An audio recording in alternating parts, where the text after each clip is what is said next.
جبکہ حقیقت اس کے برعکس تھی۔ تحقیقات پر پتہ چلا کہ فوجیوں نے در حقیقت ان مردوں کو علاقوں میں لالچ دیا تھا اور انہیں سرد خون میں قتل کر دیا گیا تھا۔ 2014 کی بات کی جائے تو ہندو قوم پرست بھارتیہ جنتا پارٹی BJP نے ہندوستان بھر میں ہونے والے انتخابات میں کامیابی حاصل کرنے کے بعد بدامنی کا ایک اور چکر شروع کیا۔ 2018 کے آخر میں بھارتی مرکزی حکومت نے جموں کشمیر کی حکومت کو تحلیل کر دیا اور یوں ریاست پر براہ راست حکمرانی شروع کر دی۔ کشمیر نے فروری 2019 کی دہائیوں میں سب سے زیادہ تصادم کا سامنا کیا، جب بھارت نے 5 دہائیوں میں پہلی بار کشمیر کی لائن آف کنٹرول کے پار لڑاکا طیارے بھیجے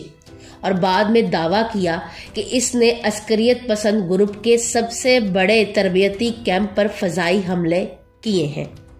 پاکستان نے اس دعوے کی تردید کرتے ہوئے کہا کہ جیٹ طیاروں نے ایک خالی میدان پر حملہ کیا تھا۔ اگلے دن پاکستان نے اپنی فضائی حدود میں 2 بھارتی جیٹ طیاروں کو مار گرایا اور ایک پائلٹ ونگ کمانڈر ابھینندن کو بھی گرفتار کر لیا۔ اس کے باوجود بہت سے تجزیہ نگاروں کا یہ خیال تھا کہ ہندوستان اور پاکستان دونوں ہی کشیدگی سے بچنے کا ارادہ رکھتے ہیں۔ چند ماہ بعد BJP نے ہندوستان کے انتخابات میں جب بھاری اکثریت سے دوبارہ کامیابی حاصل کی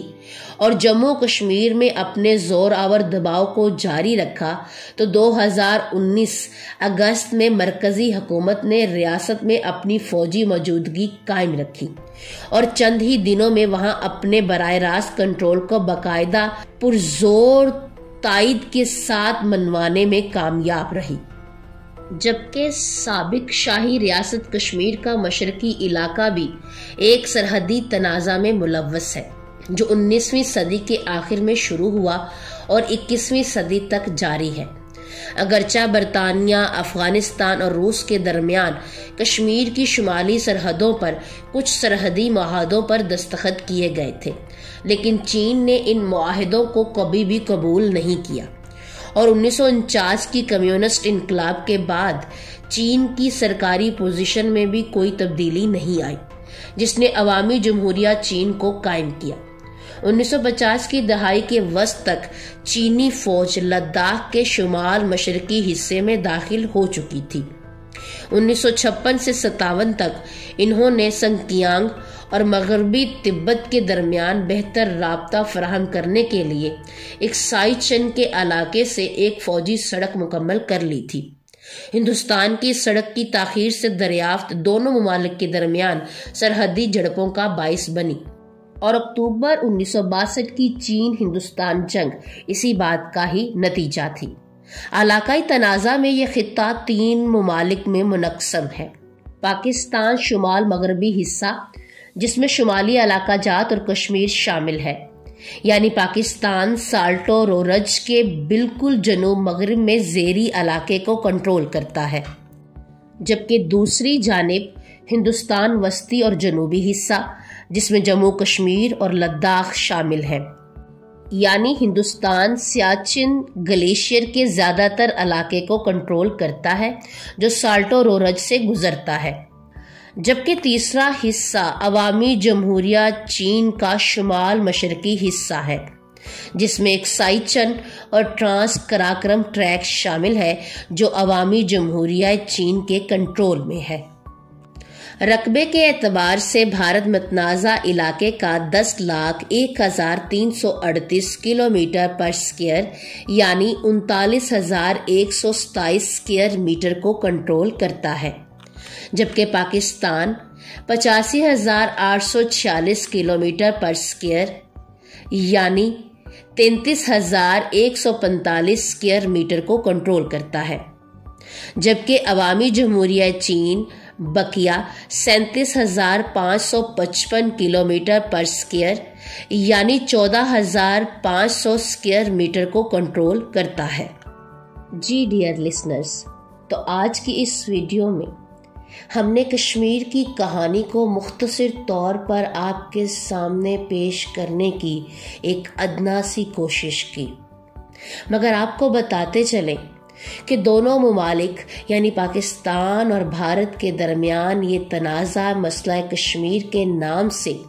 اقوام متحدہ کے میز پر آج بھی موجود ہے، مگر اب تک کوئی مؤثر حکمت عملی اختیار نہیں کی گئی۔ آج یوم یکجہتی کشمیر ہے۔ ہر سال 5 فروری کو یہ دن آزاد کشمیر سمیت پورے پاکستان میں بڑے جوش و خروش سے منایا جاتا ہے، اور آج کے دن پاکستانی عوام اپنے کشمیری بھائیوں سے اظہار یکجہتی کے لیے تجدید عہد کرتی ہے۔ جب خانہ سوزی، عقوبت خانوں کے تشدد، خواتین سے دست درازی، چھاپوں اور گرفتاریوں کے ذریعے کشمیریوں کی نسل کشی کی مہم شروع ہوئی تو ایسے مشکل حالات میں پاکستان کی عوام کشمیریوں کی آواز بنی، اور انہوں نے اپنی کشمیری بھائیوں کو تنہا چھوڑنے کی بجائے ان کی حمایت کا نعرہ بلند کیا۔ اسی نعرہ مستانہ کا نام یوم یکجہتی کشمیر ہے، لیکن محض اعلانات اور وعدے کافی نہیں ہیں، بلکہ ہمیں ٹھوس اقدامات کرنے ہوں گے۔ اس سلسلے میں قومی پالیسی کا احیاء کرتے ہوئے درج ذیل اقدامات کرنے کی ضرورت ہے۔ لہٰذا ضرورت اس امر کی ہے کہ پارلیمنٹ کے مشترکہ اجلاس میں قومی موقف کو مد نظر رکھتے ہوئے اور اقوام متحدہ کی تمام تر قراردادوں کی پاسداری کرتے ہوئے کشمیریوں کے حق کے خود ارادیت کی بھرپور حمایت کی جائے، اور پاک بھارت مذاکرات میں مسئلہ کشمیر کو ترجیحی بنیادوں پر زیر بحث لایا جائے، اور اس مقصد کے لیے کشمیری قیادت کو بھی شامل کیا جائے۔ بھارت کی ہٹ درمی، انسانی حقوق کی سنگین پامالی، بالخصوص 10,000 شہداء کی گمنام قبروں کی دریافت، وہاں مسلط شدہ کالے قوانین اور بلا اشتعال سیز فائر لائن پر فائرنگ، آزاد کشمیر اور پاکستان میں راہ کی تخریب کاریوں جیسے مذموم اقدامات کو بے نقاب کرنے کے لیے بین الاقوامی اداروں کو جگایا جائے۔ اقوام متحدہ، OIC اور دیگر بین الاقوامی سیاسی اور انسانی حقوق کے اداروں میں اس مقدمے کو پیش کیا جائے۔ آزاد جموں کشمیر اور گلگت بلتستان کو ایک سیاسی نظام کے تحت تحریک آزادی کا حقیقی بیس کیمپ بنایا جائے، لیکن ان سب کے لیے ایک مضبوط اسلامی اور جمہوریہ پاکستان کی تشکیل وقت کی اہم ضرورت ہے۔ اسی لیے داخلی انتشار سے نجات دلانے اور یہاں ایک صحیح اسلامی فلاحی جمہوری مملکت قائم کرنے کے لیے ٹھوس اقدامات کیے جائیں، تاکہ پاکستان تحریک آزادی کا حقیقی پشتیبان بن سکے، کیونکہ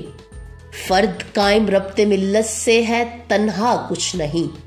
موج ہے دریا میں بیرون دریا کچھ نہیں۔ پاکستان زندہ باد۔